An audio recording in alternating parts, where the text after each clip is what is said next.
ठीक है, good afternoon. इस टॉपिक को हम शुरू करें उससे पहले जल्दी से आपको एक छोटा सा टॉपिक समझा देता हूँ।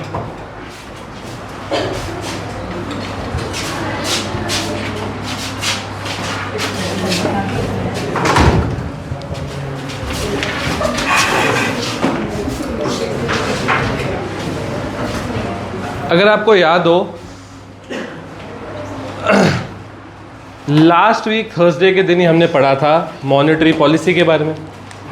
रीसेंट अक्टूबर वाली मॉनेटरी पॉलिसी की मीटिंग भी हुई। 6 लोगों में से 5 लोग बोल रहे थे कि अभी रेपो रेट को नहीं कम करना। एक कह रहे थे रेपो रेट कम कर दो, ये कह रहे थे इन्फ्लेशन पे फोकस करना, ये कह रहे थे ग्रोथ पे करना शुरू कर दो।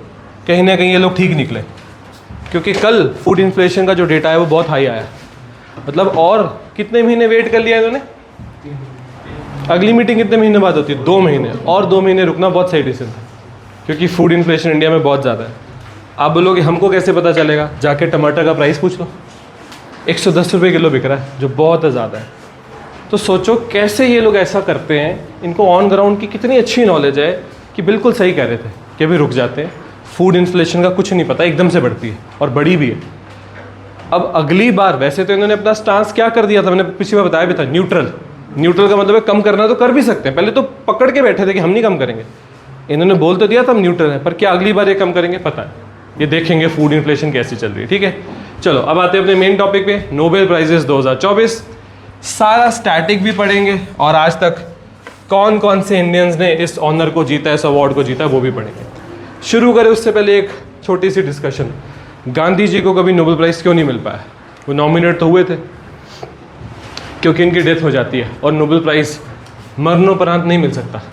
मरणोपरांत समझते हो? पॉस्टमसी नहीं मिल सकता। जैसे इस साल इंडिया में 5 लोगों को भारत रत्न मिला, उसमें से 4 को मरणोपरांत मिला, सिर्फ एक जिंदा है जो कि हैं लाल कृष्ण अडवाणी जी। नोबेल प्राइज़ में ये रूल नहीं है, आपको लाइफ में मिल गया तो मिल गया, लाइफ के बाद नहीं मिलता। ठीक है, चलो शुरू करते हैं।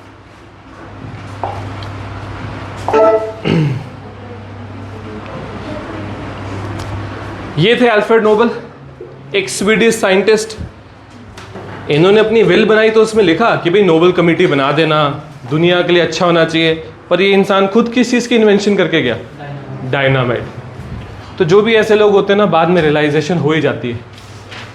पिछले 100 सालों में सबसे ज़्यादा मौतें डायनामाइट की वजह से ही होंगी। देखो बुलेट तो क्या होती है, बच भी जाता है बंदा। बुलेट लगी, कुछ थोड़ा बहुत आपको हॉस्पिटलाइज किया, ब्लड चढ़ा दिया, बच भी गया। डायनामाइट जब फटता है, ब्लास्ट होता है, शॉक वेव भी बहुत खतरनाक होती है। शॉक वेव इतनी डेंजरस होती है कि आपके अंदर के ऑर्गन्स हिल जाए। डायनामाइट ने शायद सबसे ज़्यादा जाने ली होंगी पिछले 100 साल में देखा जाए तो। इस इंसान ने अपनी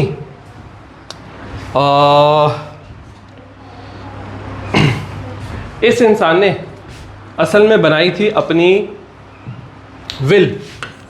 कब बनाई थी इस इंसान ने विल? 1895। वसीयत। पैसा बहुत था इस इंसान के पास, और उस वसीयत में ये सब भी लिखा था कि भाई जो गलतियां हो गई सो हो गई, आगे के लिए साइंस को, ह्यूमैनिटी के लिए, अच्छे के लिए ही यूज़ करना। जितनी मेरी संपत्ति है उससे कमेटी बनाओ और उस कमेटी को बोलो कि ऐसे लोगों को ढूंढ ढूंढ के निकाले जो साइंस का इस्तेमाल करते हैं ह्यूमैनिटी की भलाई के लिए, और उनको अवार्ड दिया जाए। तो ऐसी कमेटी बन जाती है और पहले अवार्ड ये लोग देने शुरू करते हैं 1901 में। ठीक है, तो 1901 से नोबेल कमेटी अवार्ड्स देने शुरू कर देती है। ये जो अल्फ्रेड नोबेल था किस कंट्री से था? स्वीडन से था। इसलिए जिसको नोबेल प्राइज मिलता है उसको जाना होता है स्वीडन। स्वीडन की कैपिटल क्या होती है? स्टॉकहोम। आपने वो शो देखा या सुना है, मनी हाइस्ट, जिसमें चोरियां करते हैं? उसमें ओरिजिनल नाम तो लेना नहीं होता, तो सबके नाम कैपिटल्स होते हैं। उसमें क्या क्या नाम होते हैं? टोक्यो, ओस्लो, स्टॉकहोम, हेलसिंकी, ये सब कंट्रीज के कैपिटल हैं। स्टॉकहोम कैपिटल होती है स्वीडन की। ठीक है, जब 1901 में अवार्ड शुरू हुए ना तो 5 हुआ करते थे, आगे जाके 6वां ऐड हुआ। इसका मतलब है जब पहली सेरेमनीज हुई तो जो अवार्ड मिल रहे थे वो थे फिजिक्स, केमिस्ट्री, फिजियोलॉजी या मेडिसिन, लिटरेचर और पीस। जो 6वां था वो बाद में ऐड हुआ। और 6वें का नाम इतना अजीब सा क्यों है? मैं आपको भी समझाता हूँ। तो physics, chemistry, physiology, literature peace सबसे पहली बार दिए गए 1901 में। जो छठवां ऐड हुआ इकोनॉमिक्स, वो कब मिला? वो मिला 1969 में पहली बार। बना कब था? बना 68 में था। 68 में उसको बना दिया, पर दिया पहली के बाद गया था 1969 में। ये समझ लगा कि नहीं समझ लगा आपको? इनको बाद में फील हुआ कि इकोनॉमिक्स भी एक बहुत बड़ी चीज़ है, उसमें भी नोबेल प्राइज़ होना चाहिए। अल्फ्रेड नोबेल तो नहीं बोलकर गया था, उसने तो अपनी विल में नहीं लिखा था इकोनॉमिक साइंस के बारे में। तो मतलब इकोनॉमिक साइंस के अवार्ड में प्रॉब्लम आ गई होगी पैसे की। तो इसको स्पॉन्सर कैसे किया गया होगा? इसको पता है कैसे स्पॉन्सर किया गया? चलते हैं इस साल के इकोनॉमिक साइंस वाले अवार्ड पे, वहाँ से समझाता हूँ।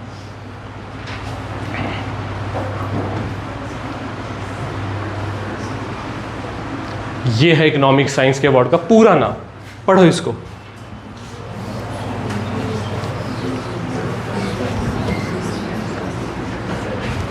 पता है क्या है ये स्वीडन का आरबीआई है, उनका सेंट्रल बैंक। तो उनके सेंट्रल बैंक ने स्पॉन्सर किया कि हम शुरू करवाते हैं। पर अगर आपको इसको नोबेल प्राइज़ बनवाना है तो किससे जोड़ना पड़ेगा? अल्फ्रेड नोबेल से। तो उन्होंने बोला हम शुरू करवाते हैं इन मेमोरी ऑफ अल्फ्रेड नोबेल। शुरू हम करवा देते हैं, स्पॉन्सर भी कर देंगे, पर हम चाहते हैं इकोनॉमिक्स में दुनिया में नोबेल प्राइज़ होना चाहिए, क्योंकि कई बार इकोनॉमिक्स के मॉडल ने ही दुनिया में बड़ी बड़ी प्रॉब्लम सॉल्व कर दी। देखो बैंकिंग क्या है? कुछ नहीं है, इकोनॉमिक्स का मॉडल है। एक से पैसा लो, उसको ब्याज थोड़ा कम दे देना, आगे जिसको लोन पे दोगे उससे ब्याज थोड़ा ज़्यादा लेना। ये इकोनॉमिक्स मॉडल ही तो है। दुनिया में कितने लोग बैंकिंग से खा रहे हैं, ना करते भी 1-2 करोड़ तो पक्का होंगे जिनका घर चलता है बैंकिंग से, सिर्फ एक इकोनॉमिक्स मॉडल है। तो आप इकोनॉमिक्स को आज के टाइम पे इग्नोर तो बिल्कुल नहीं कर सकते। इकोनॉमिक्स में भी दुनिया में ऐसी ऐसी चीज़ें हो रही हैं जिसकी रिसर्च के लिए नोबेल प्राइज़ होना चाहिए था। ये समझा गया था 1968 में, और 69 से शुरू हो गया था इकोनॉमिक्स का नोबेल प्राइज़। बोलने में आप नॉर्मल बोल सकते हो, पर इसका ऑफिशियल नाम ये है, Sveriges Riksbank prize in economic sciences in memory of Alfred Nobel.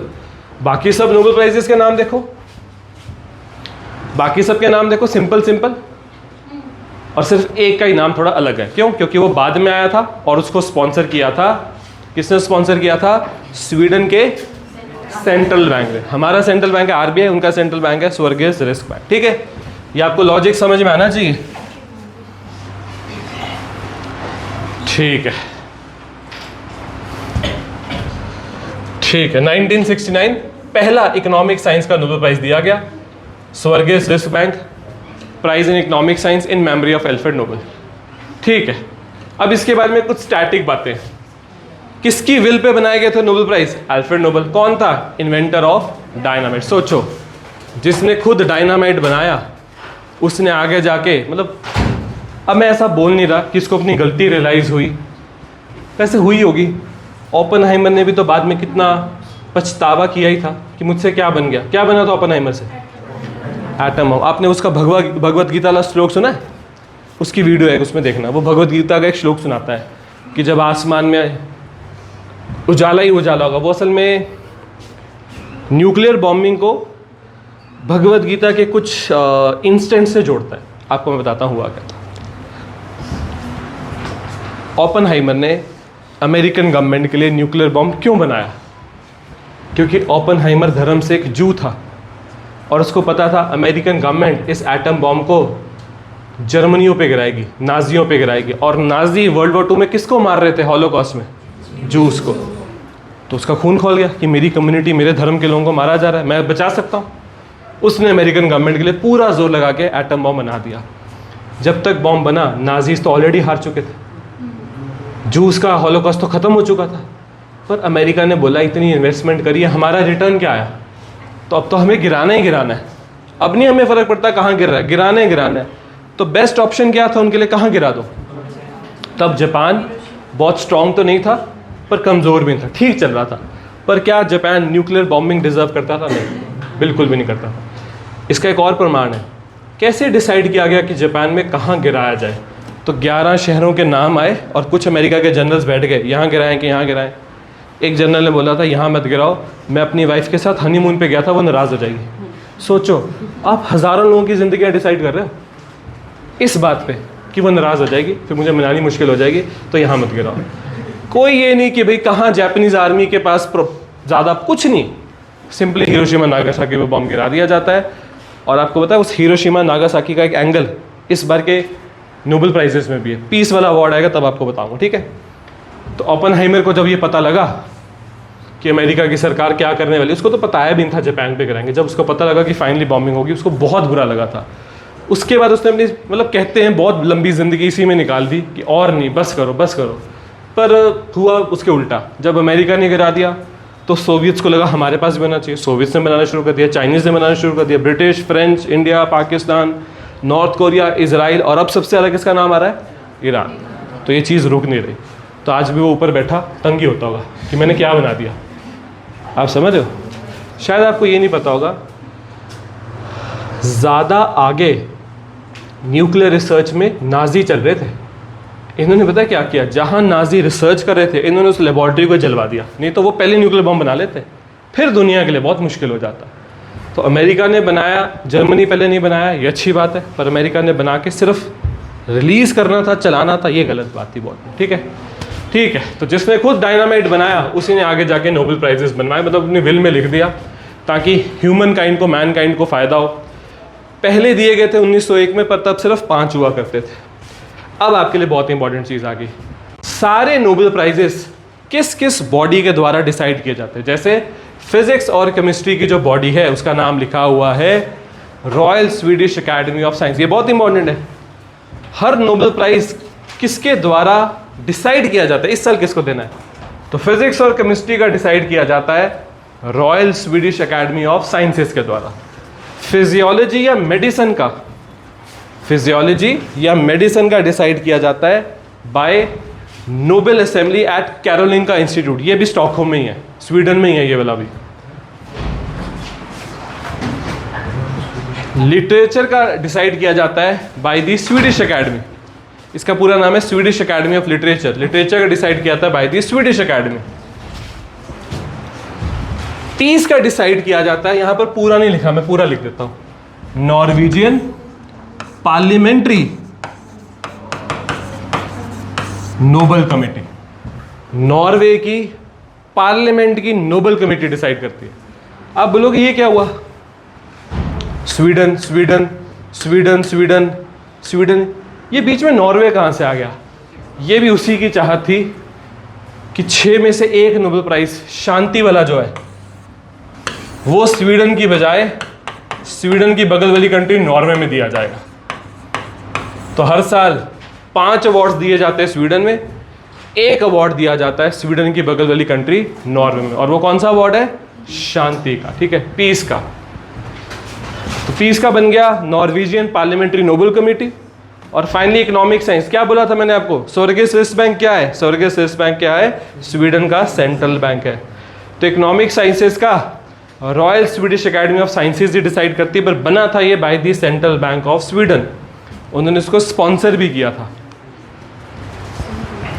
तो 6 की 6 अकेडमीज, 6 की 6 ऑर्गेनाइजेशंस जो डिसाइड करती हैं हर साल, उनके नाम लिखे हुए हैं।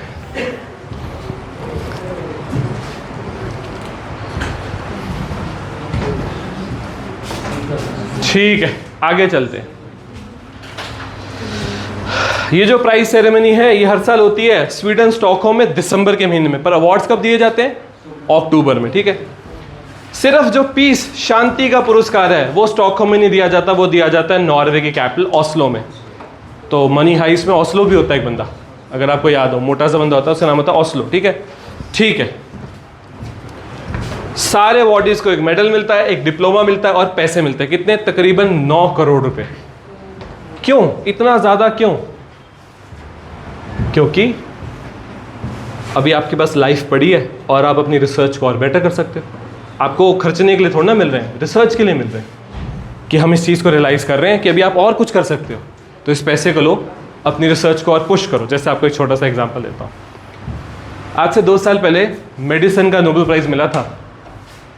मेडिसिन का नोबेल प्राइज़ मिला था क्रिस्पर टेक्नोलॉजी में। पता है आपको क्रिस्पर क्या होती है? कई बार कुछ प्रॉब्लम्स होती हैं जो फैमिली दर फैमिली चलती हैं, जिसको हम बोलते हैं जेनेटिक डिजीज़। शरीर उसको ठीक क्यों नहीं करता, या डॉक्टर उसको ठीक क्यों नहीं करता? क्योंकि शरीर के हिसाब से तो वो प्रॉब्लम है ही नहीं, तभी तो वो जेनेटिक है। शरीर कहता है ऐसा ही होता है, ये तो दिक्कत रहनी थी। अब हम जेनेटिक डिजीज को भी ठीक कर सकते हैं। उसके लिए क्या करना पड़ता है? उसके लिए करना पड़ता है जीनोम एडिटिंग, डीएनए एडिटिंग। जो दिखता भी नहीं है उसको चेंज कैसे करोगे, एडिट कैसे करोगे? इससे, क्रिस्पर टेक्नोलॉजी से। पर वो तो दिखता भी नहीं है, तो इसके लिए एक और साइंस होती है जिसको बोलते हैं नैनो टेक्नोलॉजी। सुना आपने? वो बहुत छोटी होती है पर वो डीएनए एडिटिंग कर सकती है। वैसे डीएनए कब बदलता है? गलत तरीके से, जब रेडिएशन आती है शरीर पे। पर आप अगर डीएनए को सही तरीके से बदल दोगे तो जो जेनेटिक डिजीज फैमिली दर फैमिली चलती है वो भी ठीक हो सकती है।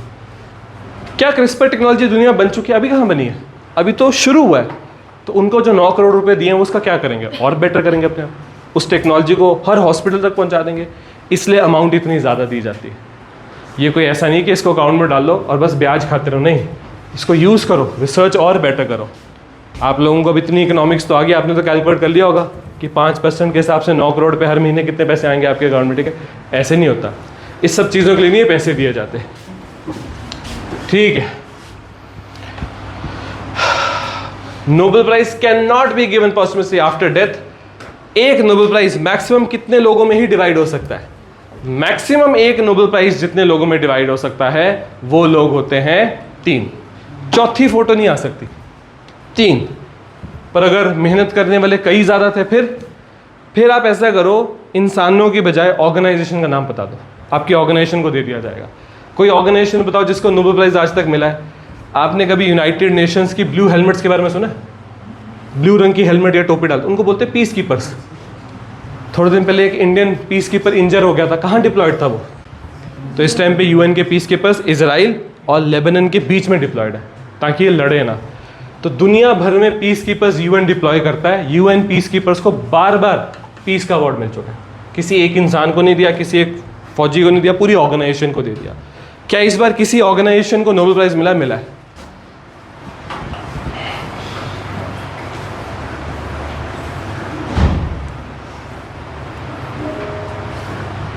ये ऑर्गेनाइजेशन, इस ऑर्गेनाइजेशन में मिला। इसका नाम क्या है? इसका नाम है निहोन हिंदियाको। कब बनी थी? ये बनी थी जब जापान में न्यूक्लियर बॉम्बिंग हुई थी। उसके बाद क्या करती है, जो उस न्यूक्लियर बॉम्बिंग के सर्वाइवर्स थे, जिनका सब कुछ ही चला गया, जिनको आज तक रेडिएशन की वजह से दिक्कत होती है, उनको मदद करती है। ठीक है, ठीक है। फर्स्ट इंडियन जिसको कि नोबेल प्राइज मिला था ये था रविंद्रनाथ टैगोर जी। लिटरेचर में मिला था 1913। तो मतलब कितने साल लगे एक इंडियन को नोबेल प्राइज मिलने में? 12 साल लगे एक इंडियन को नोबेल प्राइज मिलने में। ठीक है। फर्स्ट इंडियन फीमेल जिनको नोबेल प्राइज मिला था ये थे मदर टेरेसा जी, शांति के लिए मिला था 1979। फर्स्ट इंडियन जिनको साइंसेस के लिए मिला था। ये जो कैश प्राइज मिलता है ये साइंस वाले तो रिसर्च में लगा देंगे, पीस वाले और हेल्प करने में लगा देंगे, लिटरेचर वाले लगाएंगे अपनी कम्युनिटी को मदद करने के लिए। इतना तो सबको सब देख ही रहे हैं। आपको ज़मीन पे 10 रुपये मिल जाए, सब देखते हैं कहाँ डाल रहा है। ठीक है, बगल में मंदिर है तो वहाँ रख दोगे तो बच जाओगे, जेब में डालोगे तो 10 के बजाय 100 रुपये की गाली सुनोगे। तो ये तो लोग देखते ही हैं ना। तो आप अपनी कम्युनिटी को और बाकी पोइट्स को हेल्प करने के लिए लगाते हो। आपको पता है अवार्ड के साथ पैसा जोड़ना वैसे अच्छी बात होती नहीं है। भारत रत्न में कोई प्राइज़ नहीं मिलता, मतलब मॉनेटरी प्राइज़ कुछ नहीं होता। कहते हैं कि अब क्या करना पैसे का, सारी तो ज़िंदगी लगा दी अपनी काम में, सारी तो ज़िंदगी जी ली, अब आप रिस्पेक्ट एंजॉय करो। आप समझ पा रहे हो कि नहीं समझ पा रहे हो? लोगों को लगता है इंडिया में अगर आप फील्ड मार्शल बन गए सैलरी बहुत बढ़ जाती है, नहीं बढ़ती। क्योंकि वो टाइम नहीं है पैसा एंजॉय करने का, वो टाइम है आपने जब तक मेहनत करी उसके बदले में रिस्पेक्ट एंजॉय करो। तो फील्ड मार्शल जो होता है वो एक ऑपरेशनल पोस्ट नहीं होती, वो एक रिस्पेक्टेबल पोस्ट होती है। आपको रोज़ आके ऑफिस में ये नहीं डिसाइड करना कि आर्मी यहाँ लगानी कि यहाँ लगानी। आपको एक ऑनर दिया गया पूरी कंट्री के द्वारा। ठीक है। फर्स्ट इंडियन साइंसेज में जिनको नोबेल प्राइज मिला था सीवी रमन जी। उनकी खोज थी रमन इफेक्ट। क्या आपको पता है सीवी रमन जी की खोज किस दिन उन्होंने रजिस्टर करवाई थी? 28 Feb 1928। और रमन जी को नोबेल प्राइज मिला था 2 साल बाद 1930, फिजिक्स का नोबेल प्राइज। क्या बताता है हमें रमन इफेक्ट, जो उनकी खोज थी? रमन इफेक्ट हमें बताता है, बचपन में आपको फिजिक्स में भी बताते हैं, वो प्रिज्म से स्कैटरिंग ऑफ लाइट। वो समझाता है मैं Raman effect, scattering of light. अभी आएंगे इंडियंस और नोबल का, अभी पूरा एक आगे चार्ट है वो दिखाता हूँ आपको, ठीक है। ये तो मैं आपको ऐसी मुँह ज़बानी बता रहा था, ठीक है। इस साल के नोबेल प्राइजेस पे चलते हैं। अब आपको क्या और कितना पढ़ना होता है, देखो बहुत सिंपल, किसने जीता, क्यों जीता, बस। किसी रिसर्च में आपको अंदर नहीं जाना, कोई आपसे नहीं पूछे वालेगा mRNA क्या होता है, ये क्या होता है, बस किसने जीता, कौन सा अवार्ड किसने जीता। वैसे तो यहाँ भी लिखा हुआ है क्यों जीता, यहाँ भी लिखा हुआ क्यों जीता, ठीक है। मैं जूम आउट करके बताता हूँ। तो इस साल का शांति का पुरस्कार मिला है निहोन हिंदियाको को, एक जापानीज बेस्ड ऑर्गेनाइजेशन है जो न्यूक्लियर बॉम्बिंग के सर्वाइवर्स की आज भी मदद करती है। क्या पीस का अवार्ड लोगों को भी मिल जाता है? मिल जाता है। जो सबसे लेटेस्ट मुझे याद आ रहा है, इथियोपिया का प्रेसिडेंट था अभी अहमद अली, इथियोपिया के बगल में कंट्री है एरिट्रिया, उनके वैसे रिश्ते से इंडिया पाकिस्तान के। अभी अहमद अली ने बोला एरिट्रिया को तुम्हें क्या चाहिए जिसके लिए जंग रुक जाए, उन्होंने बोला ज़मीन का पीस दे दो, उसने दे दिया, जंग रुक गई, उसको पीस प्राइज मिल गया। पिछले साल उसने फिर छीन लिया वो फिर अलग वॉर शुरू हो गई थी, पर उसको शांति का पुरस्कार इस चीज़ के लिए मिला था क्योंकि उसने ज़मीन का टुकड़ा दे दिया था एरिट्रिया को, ले लो तुम, बस वॉर रोक दो। ये यूएसए के प्रेसिडेंट्स बार बार अपने आप को नॉमिनेट करवा लेते हैं, हमें दे दो, पर देखा जाता है भाई आप सच में इस लायक हो भी हो, आपने कितना किया है। पिछले साल एक ईरान बेस्ड एक्टिविस्ट को मिला था, जेल में है वो। उससे पहले एक रशियन बेस्ड एक्टिविस्ट को मिल चुका है। बहुत सारी चीज़ों के लिए दिया जाता है, ठीक है, ठीक है। Second, Nobel prize in physics. मैंने आपको क्या बताया, मैक्सिमम कितने लोगों में डिवाइड हो सकता है? 3, ठीक है, ये 2 में डिवाइड हुआ। पर आपको एक चीज़ बताता हूँ, ज़रूरी नहीं है कि आधा पैसा इनको मिलेगा आधा इनको मिलेगा, वो परसेंटेज चेंज की जा सकती है, 60-40 हो सकता है। अगर 3 लोग हैं तो ज़रूरी नहीं है 33-33, नहीं, 50-25-25 ऐसे भी किया जा सकता है। किस पे डिपेंड करता है? रिसर्च पे, कितनी इंपॉर्टेंट थी आपकी रिसर्च, ठीक है। फिजिक्स का मिला है जॉन हॉपफील्ड को, ग्रेफॉय हिंटन को। इनकी रिसर्च क्या थी? इनकी असल में रिसर्च क्या थी, इन्होंने इंफॉर्मेशन टेक्नोलॉजी के पैटर्न्स को फिजिक्स के साथ जोड़ दिया। इससे ज़्यादा आपसे कोई नहीं पूछेगा, इससे ज़्यादा आप पढ़ना चाहते हो तो ये पढ़ लो, पर मैं आपको बता रहा हूँ रिसर्च के अंदर आपसे कभी सवाल नहीं आएगा क्योंकि वो बहुत ही टेक्निकल सी चीज़ हो जाती है, तो उस पर कोई सवाल नहीं पूछेगा। मैक्सिमम टू मैक्सिमम नामों पे आ जाता है, या फिर जो सबसे इंटरेस्टिंग सवाल आते हैं वो आते हैं नोबेल प्राइज़ की हिस्ट्री पे, जो हम कर रहे हैं अभी स्टैटिक पे, ठीक है, पूरा करते हैं, ठीक है। तो ये 2 लोग थे, इनको मिला इस साल का Nobel prize in physics for foundational discoveries and invention that enable machine learning with artificial neural networks, for foundation discoveries and invention that enable machine learning, ठीक है। आगे चलते हैं। केमिस्ट्री 3 लोगों में डिवाइड हो गया। ज़्यादातर साइंसेस के जो होते हैं ना, साइंसेस के वो डिवाइड कर ही देते हैं ये लोग, साइंसेस का एक को कम ही मिलता है। डेविड बेकर, डेमिस हसाबिस और जॉन जंपर, इन सब का जो टॉपिक था ना कहीं वो था protein structuring. They crack the code for proteins amazing structures. अलग अलग है, सब टॉपिक भी लिखे हुए सबके, पर नहीं वो आपके लिए इतने इंपॉर्टेंट नहीं है। Protein design, structure prediction, protein structure prediction, ठीक है। तो ये था केमिस्ट्री का इस साल का नोबेल प्राइज। फिजियोलॉजी या मेडिसिन, अब इसमें आपने बहुत ध्यान देना है। मेडिसिन को फिजियोलॉजी भी लिखते हैं, फिजियोलॉजी को मेडिसिन भी लिखते हैं, कंफ्यूज नहीं होना। बहुत लोग फिजियोलॉजी को एग्जाम में कराए तो कंफ्यूज कर जाते हैं फिजिक्स के साथ। फिजिक्स अलग होती है, फिजियोलॉजी अलग होती है। विक्टर एम्ब्रोस, गैरी रुफकुन,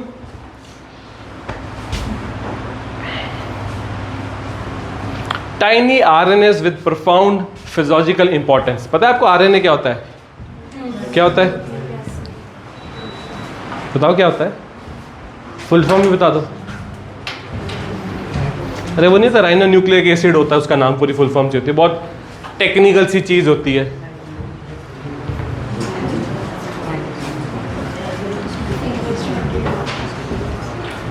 आरएनए ना पिछले 10 साल में कम से कम 5 से 6 नोबेल प्राइजेस ले चुका है, सिर्फ आरएनए का टॉपिक। ये फिजिक्स में भी नोबेल प्राइज ले जाता है, ये मेडिसिन में भी नोबेल प्राइज ले जाता है। सॉरी फिजिक्स नहीं, केमिस्ट्री में भी ले जाता है और मेडिसिन में भी ले जाता है, ठीक है। तो आरएनए टॉपिक की रिसर्च इस बार भी अगर आप देखो, ये क्या है, ये है मेडिसिन और ये है केमिस्ट्री। इस बार भी आरएनए दोनों में कॉमन है। आरएनए पे बहुत रिसर्च होती है दुनिया में, ठीक है। आगे चलते हैं। अब लिटरेचर का नोबेल प्राइज़ किस बेसिस पे दिया जाता है मैं बताता हूँ। बहुत सारे लेखकारों को समझा जाता है, उन्होंने अपनी पूरी लाइफ में क्या लिखा उसको देखा जाता है और उनकी पूरी लाइफ के वर्क के बेसिस पे उनको Nobel prize in literature announce किया जाता है। पहली बार एक साउथ एशियन फीमेल को ये अवार्ड मिला, इनका नाम है हान कांग, ये साउथ कोरिया से है। इसमें ये नहीं लिखा जाता किस चीज़ के लिए, वो पूरी लाइफ वर्क के लिए मिलता है।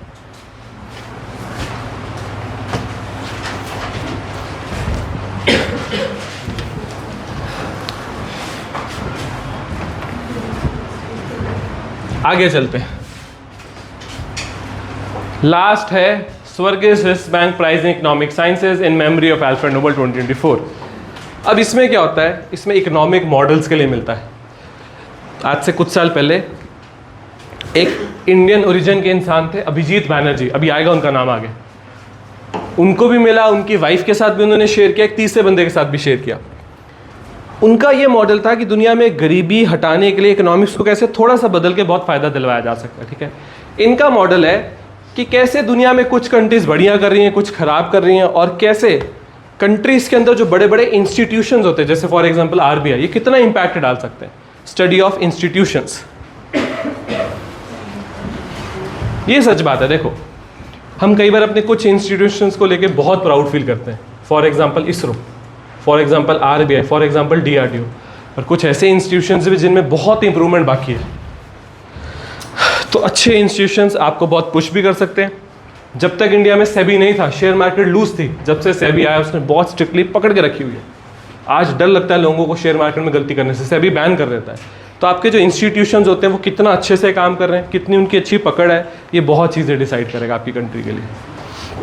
तो इनका नाम था Daron Acemoglu, I hope ऐसे प्रोनाउंस करते हैं, Simon Johnson, James Robinson. They provide an explanation for why some countries are rich and other poor. साथ में ब्रैकेट में लिख देना रोल ऑफ इंस्टीट्यूशंस, कि कैसे कुछ कंट्री में इंस्टीट्यूशंस का रोल बहुत बढ़िया है, कुछ में वो इतना अच्छे से काम नहीं कर पा रहे।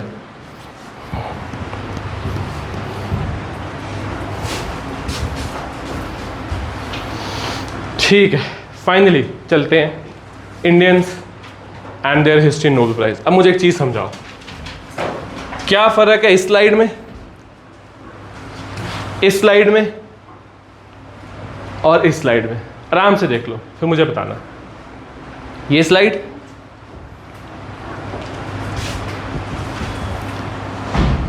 ये स्लाइड और ये स्लाइड। तो पहली स्लाइड में जो नोबेल लॉरिएट्स हैं, ये सारे के सारे कौन है? इंडियन सिटीजन्स, ये सब इंडियन सिटीजन्स हैं। दूसरी में ये इंडियन सिटीजन्स नहीं है, इनके पास सिटीजनशिप किसी और कंट्री की, पर इनका रिश्ता इंडिया के साथ है, या इन्होंने क्या लिया हुआ है? ओसीआई। ओसीआई क्या होता है? मान लो आप 10 साल पहले कनाडा चले गए, कनाडा ने आपको सिटीजनशिप दे दी, पर आपका रिश्ता आज भी इंडिया के साथ है, आप रेगुलरली आना चाहते हो, आप इंडिया में इन्वेस्ट करना चाहते हो, पर आप कनाडा की सिटीजनशिप भी नहीं छोड़ सकते, तो आप ओसीआई ले लेते हो। ये ओसीआई क्यों लेना पड़ता है? क्योंकि इंडिया का एक रूल है कि इंडिया क्या नहीं देता किसी को? ड्यूअल सिटीजनशिप हम अलाउ नहीं कर सकते।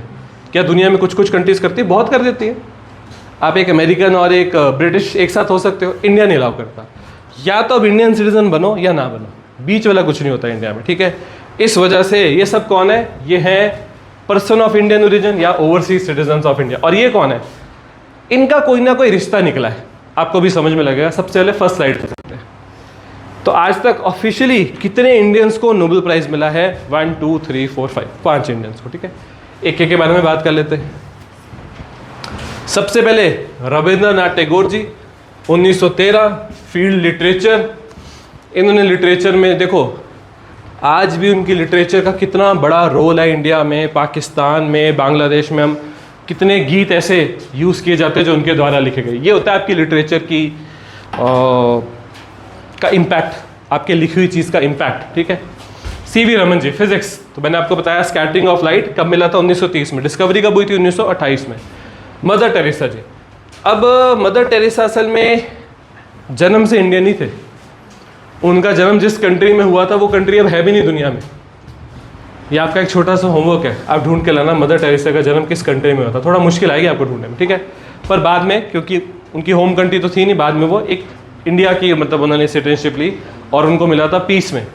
अमर्त्य सेन, इकोनॉमिक्स में आज तक सिर्फ एक इंडियन सिटीजन को, इंडियन ओरिजिन के इंसान और भी है, पर एक इंडियन सिटीजन को इकोनॉमिक्स में जो नोबेल प्राइज मिला है वो है अमर्त्य सेन। इनकी इकोनॉमिक्स थी वेलफेयर इकोनॉमिक्स, वही कि कैसे सब सेक्शंस को मदद की जा सकती है, कैसे इकोनॉमिक्स बहुत लोगों को सोसाइटी में और पुश कर सकती है, ऊपर को पुश कर सकती है। 2014 और सबसे लेटेस्ट जो नोबेल प्राइज किसी इंडियन को मिला वो है 2014 कैलाश सत्यार्थी। क्या आपको पता है इनका नोबेल प्राइज बहुत स्पेशल क्यों था? क्योंकि एक पाकिस्तानी के साथ शेयर किया था इन्होंने, आधा इनका था आधा उनका था। उस पाकिस्तानी लड़की का नाम था मलाला यूसुफजई। पता है आपको मलाला? तालिबान ने उसके मुंह पे गोली मारी थी, वो तब भी सर्वाइव कर गई और वो एक ही चीज़ को एडवोकेट करती थी, फीमेल राइट्स, चिल्ड्रन राइट्स इन पाकिस्तान।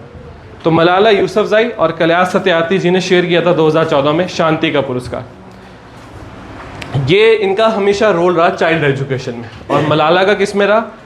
गर्ल चाइल्ड एजुकेशन, क्योंकि तालिबान मना करता है बच्चियों को पढ़ाना, और फीमेल राइट्स, इसके लिए भी मलाला यूसुफजई हमेशा आवाज़ उठाते थे। तो ऑफिशियली तो ये 5 ही इंडियंस हैं जिनको आज तक नोबेल प्राइजेस दिए गए, ठीक है। अब हम चलते हैं इंडियन ओरिजिन के लोग या ओवरसीज सिटीजन ऑफ इंडिया। आपको बोला था ना अभिजीत बैनर्जी, इनको इनकी वाइफ को भी मिला था 2019 में एस्ट्रा डफलर, एक तीसरे इंसान ने शेयर किया था। हरगोविंद खुराना जी, बहुत ही बड़ी रिसर्च रही इनकी, किस चीज़ में? इनकी रिसर्च थी मेडिसिन में। Born in Raipur Punjab, protein synthesis था इनका टॉपिक, जिसके लिए इनको 1968 में, मतलब इनकी रिसर्च वगैरह बाहर थी, बस इनका रिश्ता था इंडिया से।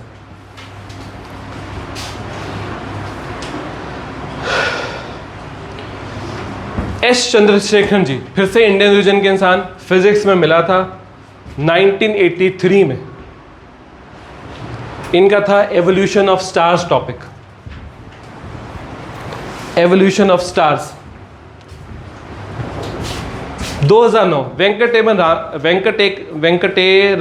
रामाकृष्ण, केमिस्ट्री में इनको मिला था फंक्शंस ऑफ राइबोसोम।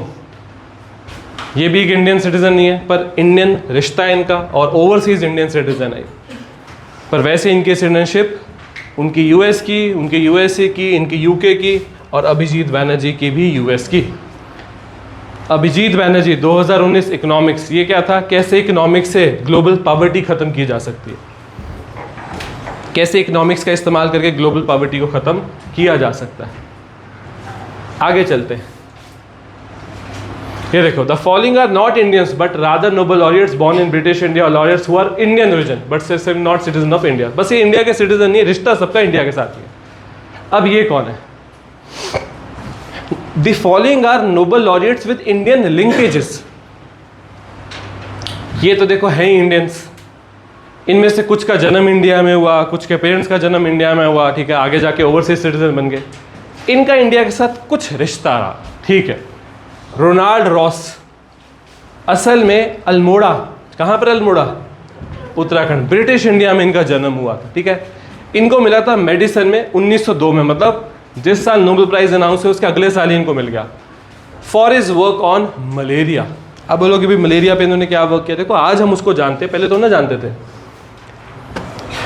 कौन सी ऐसी बीमारी है, जैसे बड़ा सिंपल, आपके तो सामने हुआ सब कुछ। आज हम कोविड को बहुत अच्छे से समझ लेते हैं, पर जब वो आया था तब थोड़ा ना कुछ पता लग रहा था किसी को।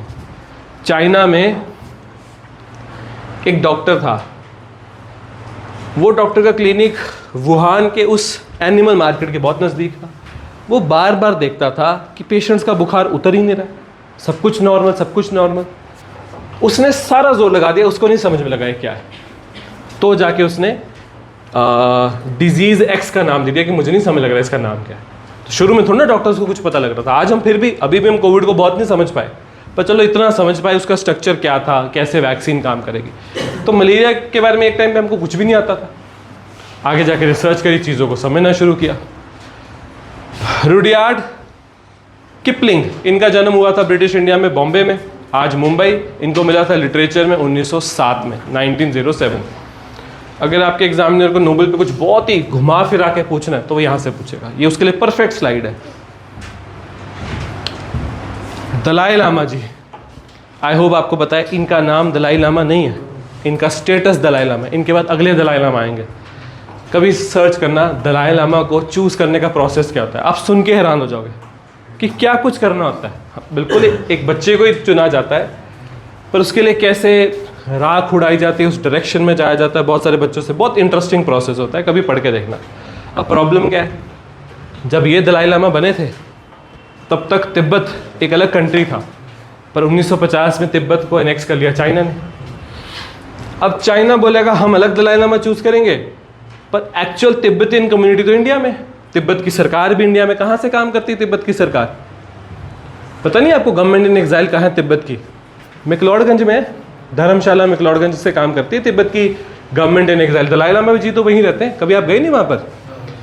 गवर्नमेंट इन एग्जाइल क्या होता है कि सरकार कहीं की, पर वहाँ से काम नहीं कर पा रही, काम उसको कहीं और से करना पड़ रहा है। तो प्रॉब्लम क्या है, हो सकता है कि बहुत चांसेस है ऐसा ही हो, अगले दलाई लामा 2 चुने जाए।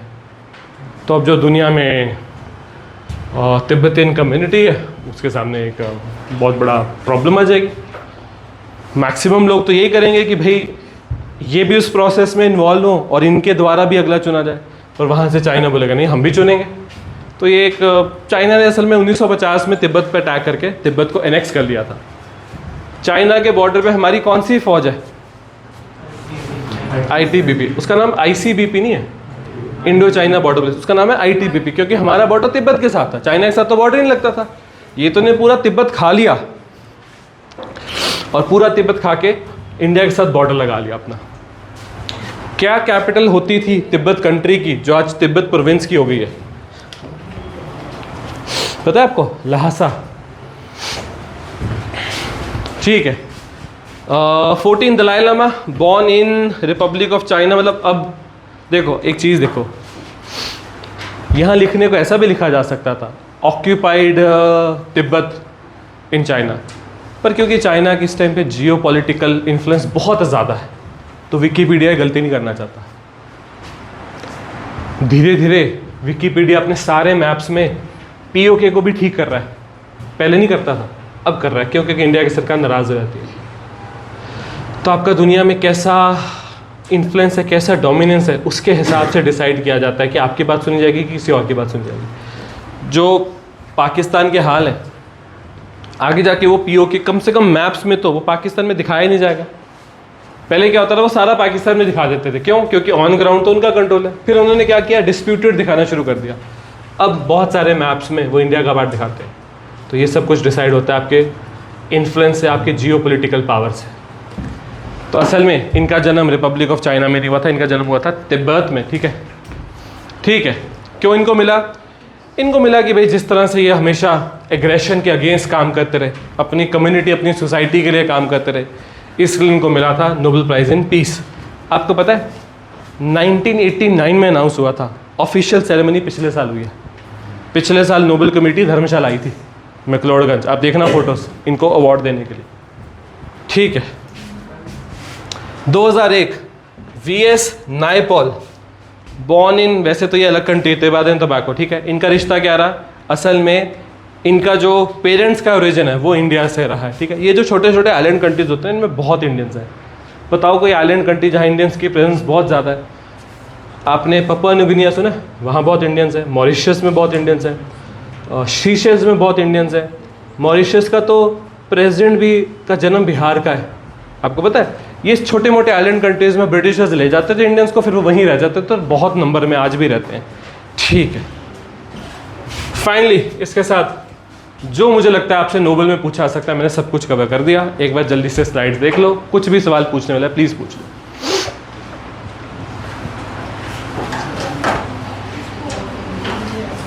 हर साल अनाउंस होते हैं अक्टूबर में, पर सेरेमनी होती है हर साल दिसंबर में। ठीक है।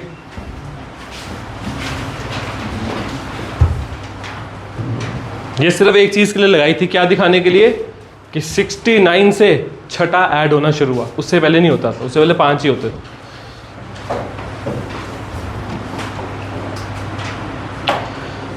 हर अवार्ड किस किस ऑर्गेनाइजेशन के द्वारा दिया जाता है? हर अवार्ड किस किस organization? Royal Swedish academy, Nobel assembly at Karolinska institute, ये भी स्वीडन में, Swedish academy, Norwegian parliamentary Nobel committee, royal Swedish academy.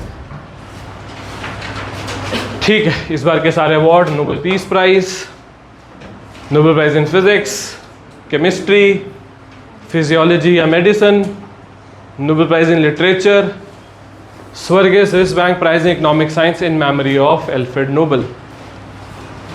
Indian citizens जिनको आज तक नोबेल प्राइज मिला, ये तो देखो इतना मुश्किल है, आप तो ऐसे ही याद कर सकते हो। 5 तो नाम है, एक आपने याद कर लिया, पहले कौन है? रविंद्रनाथ टैगोर।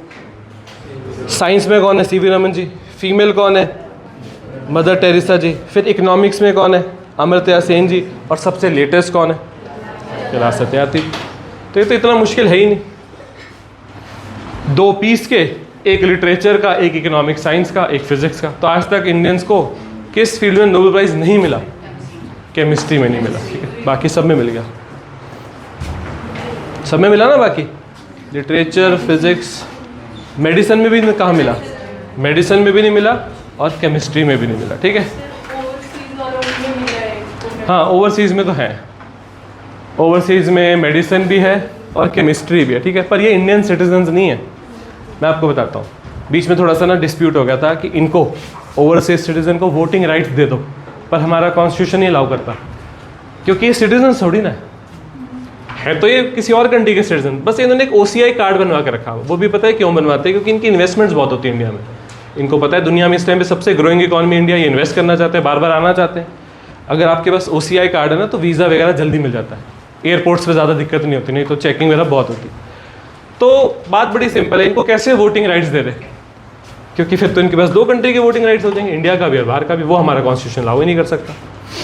बहुत बार बीच में डिस्कशन हुई है कि ये तो भाई इतनी अच्छी कम्युनिटी होती है, पैसा भी इनके पास होता है, इनको देना चाहिए, पर नहीं, आज तक तो नहीं मिला। इनका कोई ना कोई रिश्ता इंडिया के साथ है, डायरेक्टली ना ये सिटीजन्स है, ना ये ओवरसीज सिटीजन्स है, कुछ ना कुछ रिश्ता इन चारों का। या तो ये एंग्लो इंडियंस है। कौन होते हैं एंग्लो इंडियंस? जो ब्रिटिश इंडिया में जिनका जन्म वगैरह हुआ, ठीक है, या ये किसी ना किसी तरह से इंडिया से जुड़े रहे, ठीक है।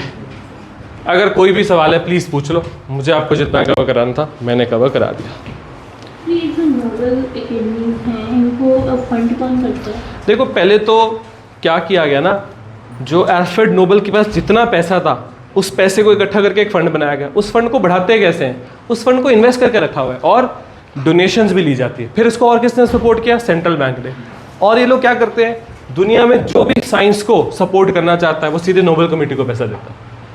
एक चीज़ रह गई, कौन सी ऐसी फील्ड है जिसमें नोबल प्राइज में कोई बात ही नहीं हो रही?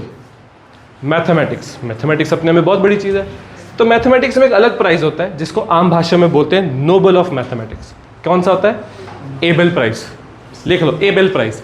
एबेल प्राइज का कुछ लेना देना नहीं है नोबल कमेटी के साथ, पर वो मैथ्स का सबसे हाईएस्ट ऑनर होता है, तो उसको कई बार बोल देते हैं कि ये तो मैथमेटिक्स का नोबेल प्राइज है। Abel, ABEL, Abel prize.